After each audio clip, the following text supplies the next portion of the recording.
Boa noite a todos, sejam bem-vindos. Pode parecer repetição o tema, mas não é.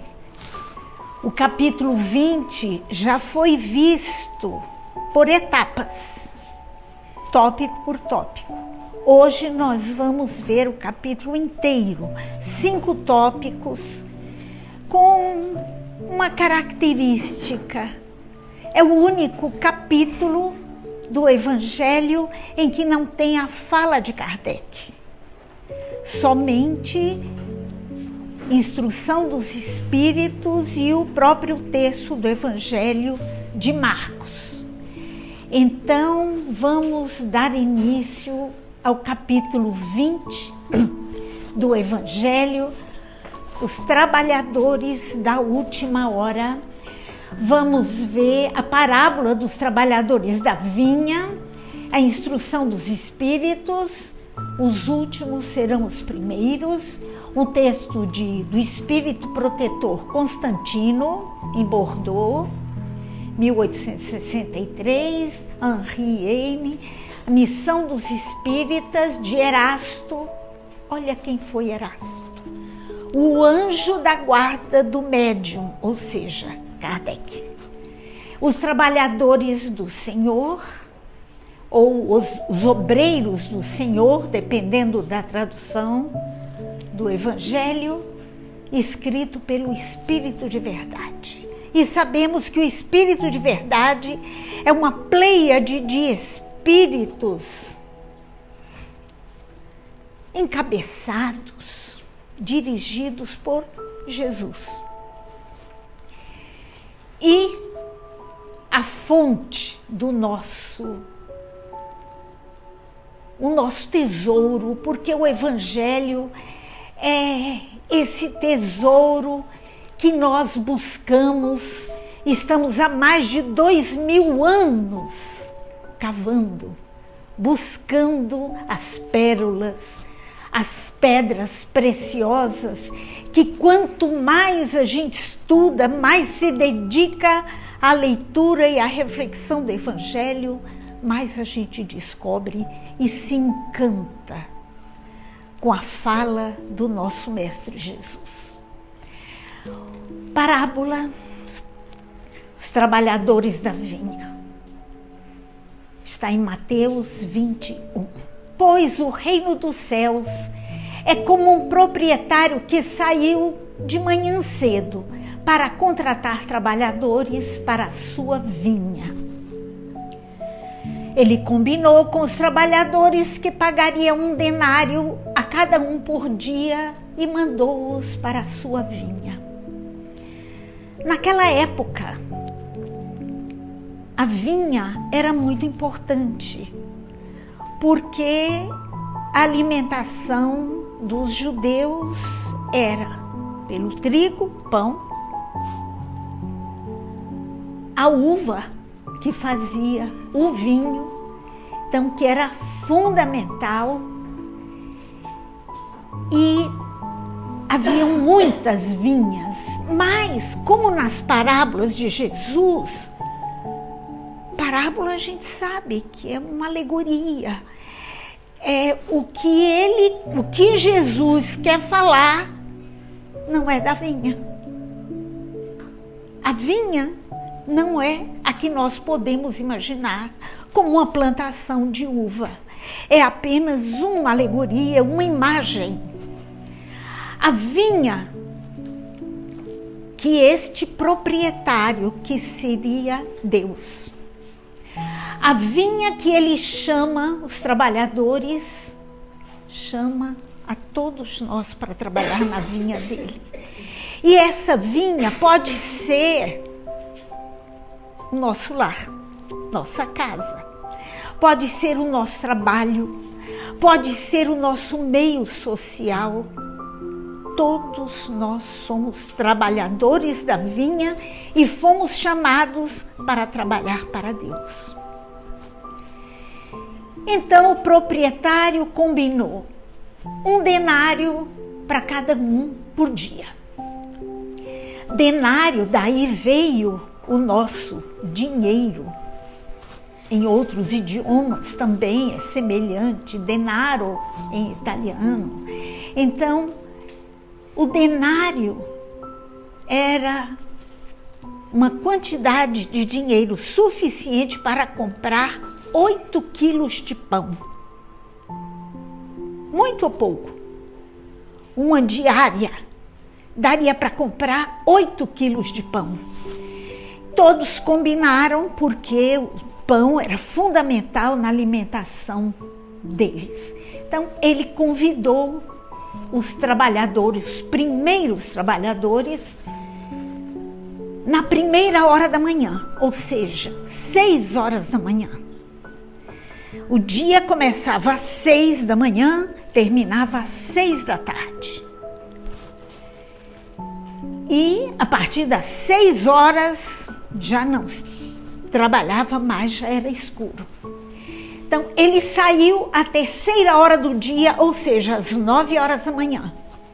Fez a mesma coisa, chamou os trabalhadores. Saiu novamente à 6ª hora, ao meio-dia, à 9ª hora e fez o mesmo. Saindo mais uma vez à 1ª hora, ou seja, às 5 da tarde. Encontrou ainda outros que estavam desocupados e lhes disse: por que permaneceis aí o dia inteiro sem trabalhar? E eles disseram: porque ninguém nos assalariou. E de vós também para a minha vinha. Muito bem. Ele era o dono da vinha. Ele foi recrutar os trabalhadores. Imaginemos nos dias de hoje, na praça, sempre tem algumas pessoas sentadas no banco. Tem os praças, aqueles que trabalham por dia, que estão aguardando a contratação.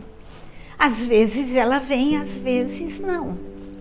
Então ele contratou todas essas pessoas e combinou com elas que daria um denário, ou disse: eu lhe darei o que for justo.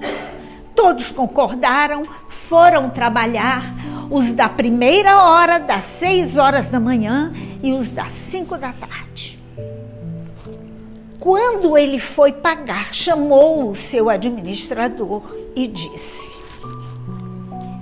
pague agora aos trabalhadores, mas comece pelos últimos e pague um denário para cada um, começando pelos últimos.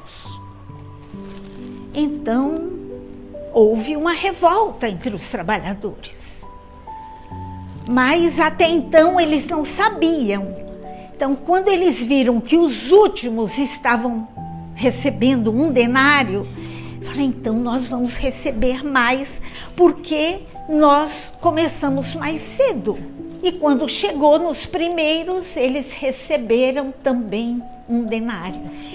Então, ao cair da tarde, disse o senhor da vinha ao seu administrador: chama-lhes os trabalhadores e paga-lhes começando pelos últimos e acabando com os primeiros. Aí já começa: os últimos serão os primeiros. Houve queixas. Estes que vieram por último trabalharam apenas 1 hora e lhes dás tanto quanto a nós que suportamos o peso do dia e do calor. Então, à primeira vista, nós concordamos com eles. Mas que senhor da vinha é esse? Que justiça é essa? Mas o senhor da vinha disse: meu amigo, eu não te causo dano algum. Não convencionaste comigo receber um denário pelo teu dia? Toma o que te pertence e vai-te. Não me é lícito fazer o que quero?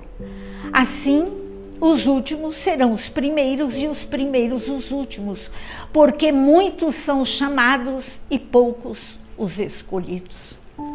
Aí a gente para: Jesus, o que quer dizer tudo isso? O que Jesus, o que está subentendido nesta parábola para a gente entender a justiça de Deus e a bondade de Deus, representado pelo proprietário da vinha. Quais as lições que a gente pode tirar daí? A primeira lição: aqueles que foram da primeira hora estavam esperando, foram chamados. O proprietário voltou para a sua vinha. Quando retornou em outros horários, encontrou outros trabalhadores e os chamou. Todos nós que somos trabalhadores da vinha do Senhor, fomos chamados em horários diferentes. Alguns já estavam prontos desde pequenininho, na primeira hora. Aí a gente fala, ele nasceu num lar espírita. Ele já estava preparado para ajudar na vinha do Senhor, mas outros não tiveram essa oportunidade.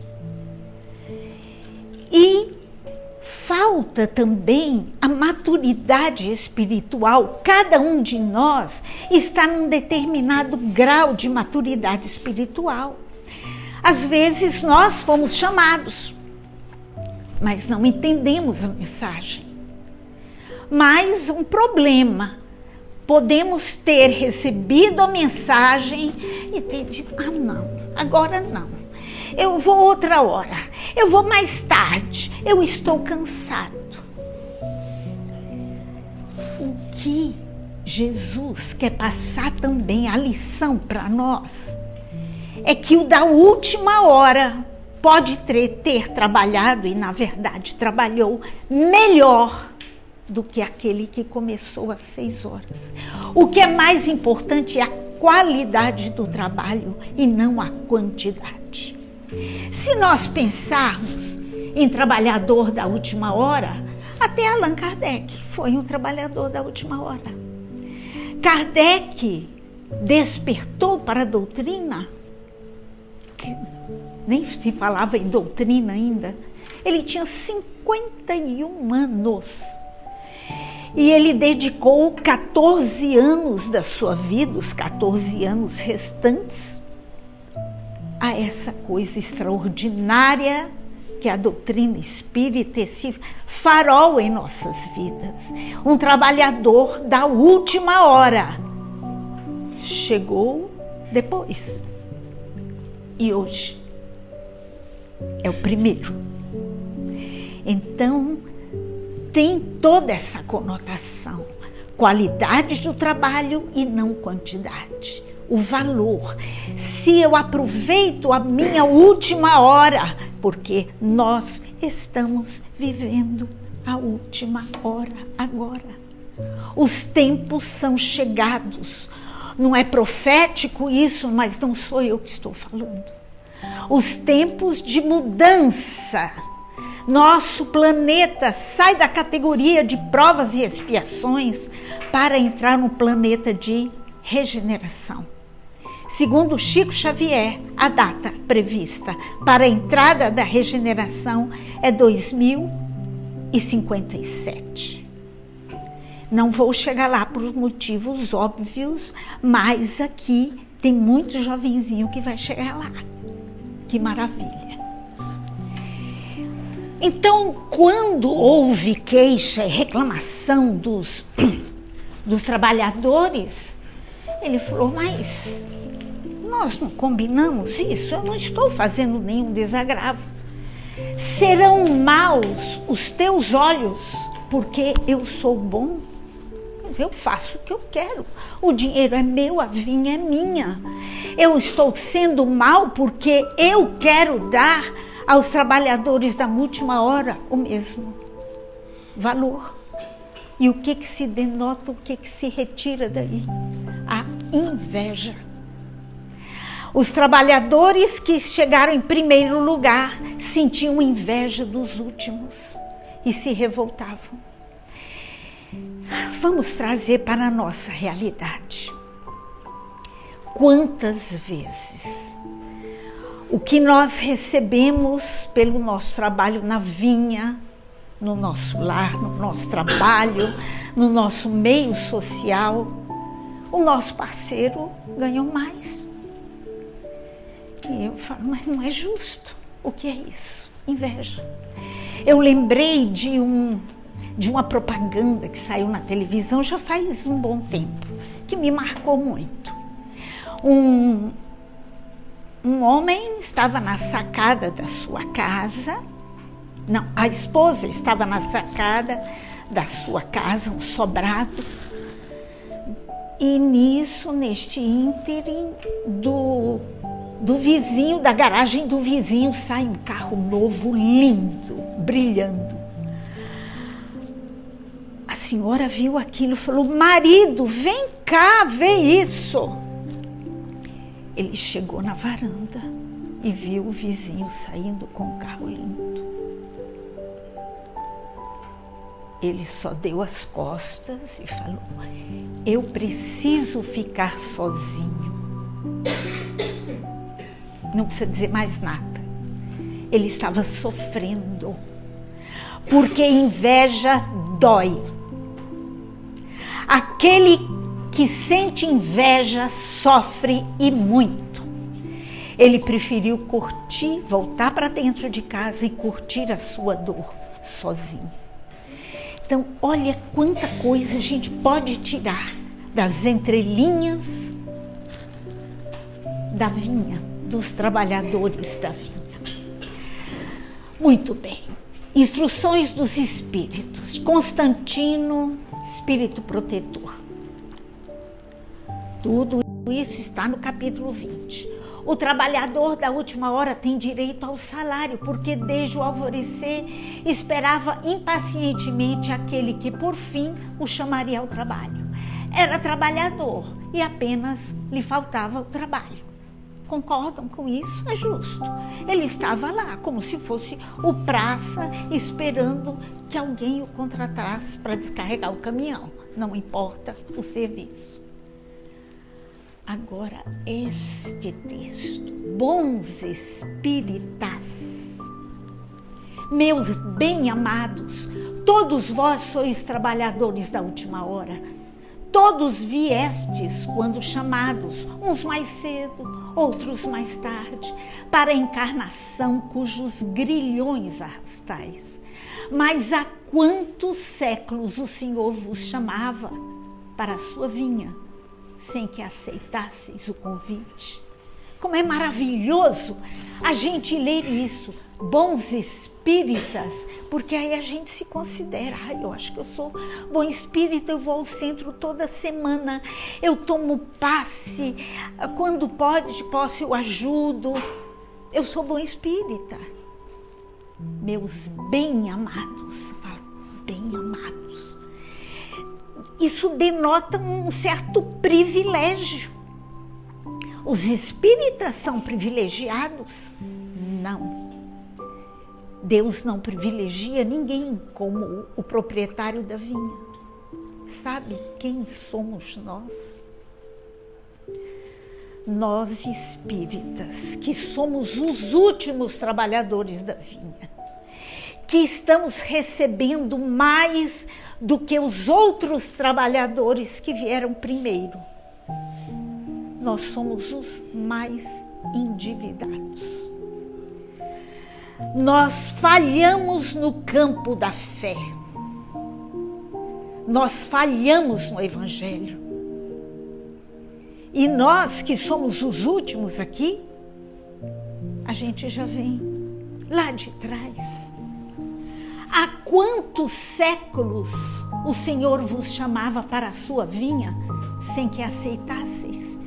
Se hoje em dia a gente fala, não, hoje eu não vou ao centro, tá chovendo, tá frio, não, alaga, eu vou ter que enfiar o pé na água, eu não vou fazer isso, eu vou semana que vem. Quantas vezes? E quantas vezes nós não aceitamos o convite de Deus, do proprietário da vinha, para trabalhar e ajudá-lo? Ajudar a quê, gente? Será que Deus precisa de nós? Na verdade, nós precisamos dele e de Jesus. Ele veio dizer, é hora de trabalhar. Aproveita a última hora e faça o seu trabalho da melhor maneira possível. Cumpra a sua missão. E a nossa maior missão é transformar a nós mesmos. Não é fácil. Mas enquanto isso, carregamos os grilhões, o sofrimento da encarnação. E às vezes, quem nos chama para a vinha é a dor, é o sofrimento. Se fôssemos aqui catalogar as dores de cada um, as dores que nos trouxeram aqui, nós teríamos muita história para contar, mas cada um sabe. Eis chegado agora o momento de receber o salário. Empregai bem esta hora que vos resta. Não vos esqueçais de que a vossa existência não é mais do que um momento breve na imensidade dos tempos que formam a eternidade. Então nós estamos aqui de passagem, todos nós. Uns vão primeiro, outros depois. Não sabemos quanto tempo, quantas horas nós temos ainda para aproveitar esse último momento e fazer bem feito o que temos que fazer, com alegria, e nos sentirmos até honrados de trabalharmos na vinha do Senhor. Na linguagem simbólica, os trabalhadores da primeira hora são os profetas. Moisés, os apóstolos, os mártires, os pais da igreja, os sábios, os filósofos, finalmente os espíritas, que foram anunciados desde o advento do Messias e receberão uma recompensa maior. Sim, Jesus não falou. Quando ele falava e não era compreendido. E ele humildemente, como um filho, diz: e eu rogarei ao Pai, e ele vos enviará um outro Consolador, que explicará tudo o que eu não pude explicar. Ou seja, o Espiritismo. Agora, a natureza não dá saltos. A verdade não surge de repente. Da mesma maneira que para a chegada de Jesus, para o advento do Messias, a preparação foi muito longa.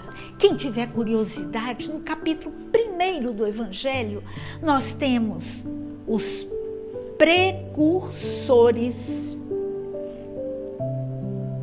da ideia cristã e do Espiritismo. Precursores. Gente, Sócrates, Platão foi um dos precursores. Sócrates, século IV a.C. Isso quer dizer que não foi assim de repente. Era necessária uma preparação, como para a chegada também do Espiritismo. Era necessário um avanço, um desenvolvimento intelectual da humanidade para poder captar a mensagem trazida por Kardec. A ciência estava começando, era preciso dar tempo para que ela se desenvolvesse. Kardec usou o método científico de observação para constatar todos os fenômenos que ele catalogava. Últimos a chegar, os espíritas aproveitam o trabalho intelectual dos seus antecessores, porque o homem deve herdar do homem. Deus abençoa a solidariedade. Que seria de nós se não herdássemos todo o trabalho intelectual, material e tecnológico que foi feito até agora? Teríamos que começar tudo de novo. Deus abençoa a solidariedade. Eu achei muito bonito um relato. Um cientista recentemente descobriu um fóssil de um hominídeo raríssimo, único. Algo tão extraordinário que ele falou: eu vou chamar outras equipes de arqueólogos para que possam estudar esse fóssil junto comigo. Gente, que coisa linda! Por que o egoísmo e a vaidade de querer os louros só para si? Hoje, quando nós vemos equipes de cientistas trabalhando em cura, na cura do câncer, na cura das doenças, que coisa linda! Deus abençoa a solidariedade. Muitos dos antigos revivem hoje ou reviverão amanhã para terminarem a obra que haviam começado outrora. Gente, ninguém aqui chegou agora. Nós já trazemos uma bagagem muito, muito grande. Agora é a reencarnação, que é o fio condutor nosso, que é nós, cada um de nós somos viajores na eternidade, dentro da eternidade. Já temos um longo caminho feito e temos outro tanto para fazer. Agora, a reencarnação é que explica, é esse fio condutor que explica. Vocês já prestaram atenção à quantidade de crianças prodígios que estão surgindo hoje em dia? É que não dá tempo, mas consultem, vocês são curiosos. O YouTube, um garotinho, um chinesinho de 5 anos, chamado Tsung. Esse menino tocando piano é de envergonhar muito concertista. Você fala, mas como pode? Reencarnações. É o fio condutor. São aqueles primeiros sendo agora os últimos. O espírito compreende a continuidade da tarefa interrompida, mas sempre retomada. E todos os trabalhadores da primeira e da última hora revelam a magnífica unidade que harmoniza todas as coisas no universo. A solidariedade que liga todos os seres atuais ao passado e ao futuro. Tal um dos verdadeiros sentidos da parábola. Quem sabe nós aqui já fomos contemporâneos de Jesus? O que vocês acham? Quem sabe? A missão dos espíritas, não é dos espíritos. Nossa. Bendizei o Senhor, vós que tendes fé na sua soberana justiça, e de pregar o novo dogma da reencarnação e da elevação dos espíritos conforme tenham cumprido, bem ou mal, suas missões e suportado suas provas terrenas. Jesus não falou? Quem planta, colhe, a cada um segundo as suas obras. Quando nós falamos isso, já não cabe o coitadinho de mim. Não cabe. No Espiritismo não há lugar para coitadinhos, porque cada um de nós tem que assumir a responsabilidade da própria vida. E Ele nos levanta. Deixai de temores, as línguas de fogo estão sobre as vossas cabeças. Ó verdadeiros adeptos do Espiritismo, sois os escolhidos de Deus. Já sabem por quê, né? Ide e pregai a palavra divina. É chegada a hora em que deveis sacrificar a sua propagação, os vossos hábitos, os vossos trabalhos, as vossas ocupações fúteis. Os espíritos elevados estão convosco. Falareis a pessoas que não quererão escutar a palavra de Deus, porque esta palavra os convida incessantemente ao sacrifício. Você fala, venha conosco estudar no centro, sábado, 19h. Não, mas essa é a hora que eu saio com meus amigos para tomar cerveja. Ah, não, é pedir demais. Então, isto implica sacrifício. e mudança de hábitos. E não é fácil mudar hábitos arraigados. E nós somos chamados para sair e pregar. Fala, mas será que eu posso? As línguas de fogo estão sobre as vossas cabeças. Quer dizer, não tenham medo. Você vai achar a palavra certa. Ninguém vai dar uma de fanático e querer doutrinar a outra pessoa, porque nós não podemos invadir consciência de ninguém. A melhor maneira de convencermos alguém é pelo exemplo nosso. Fala, mas como pode? Aquele rapaz, ele saía todo sábado à noite para beber com os amigos. Ele não está fazendo mais isso. O que aconteceu? Aí vai atrás. Vem comigo. Vem conosco. Vale a pena. Porque nós não estamos sozinhos. Não são línguas de fogo, mas nós somos intuídos. Dependendo da vibração de cada um de nós, isso não é segredo nem exclusividade do espírita. Nós atraímos para perto de nós os espíritos desencarnados que estão na mesma sintonia. Se eu estiver vibrando bons pensamentos no bem, eu vou atrair para perto de mim quem me é semelhante. Dize-me quem és, que eu te direi com quem andas. Ide e aniquilai o culto do bezerro de ouro que dia a dia se expande. Deus vos guia. Ide, credes que fazerdes questão de... Credes sem fazerdes questão de ver. E aceitais os fatos da mediunidade, mesmo quando não tenhais conseguido obtê-los por vós mesmos. Ide, o Espírito de Deus vos conduz.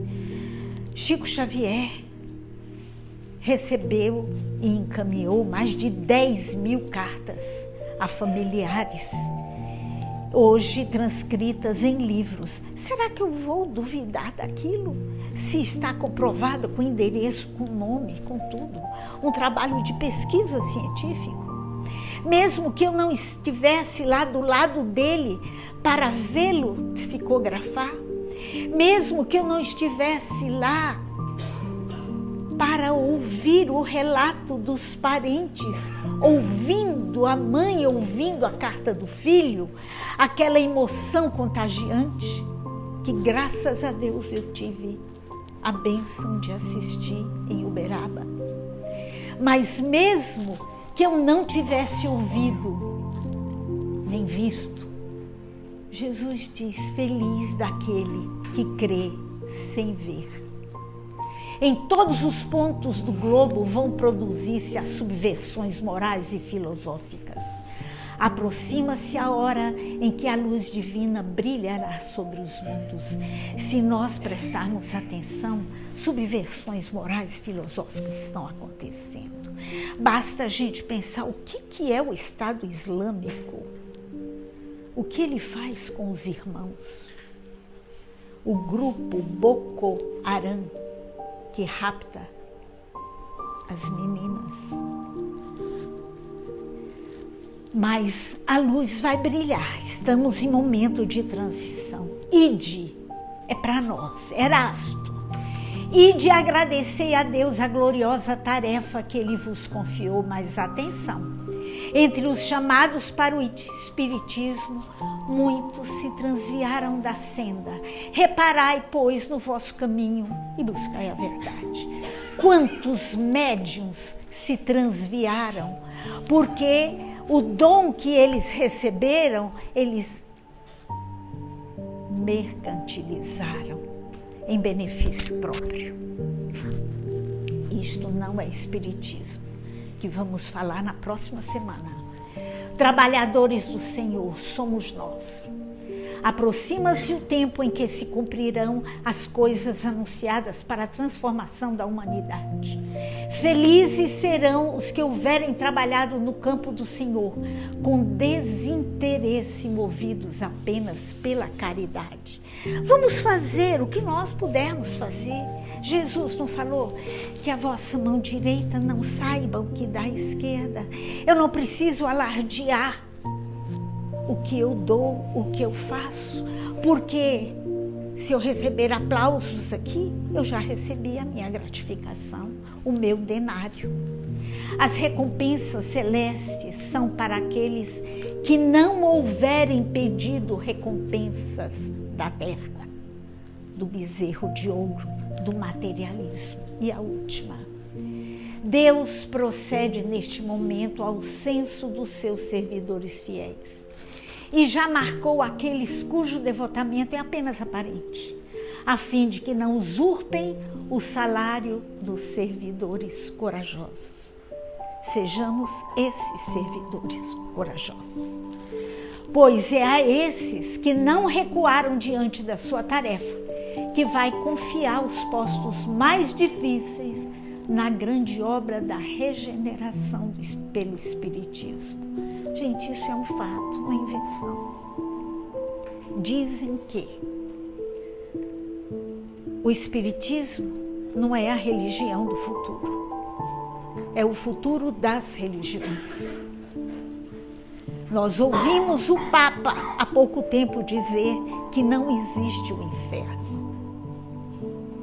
Nós vimos essa semana o Papa dizer a um gay que ele era filho de Deus, que Deus o havia feito assim e que o amava.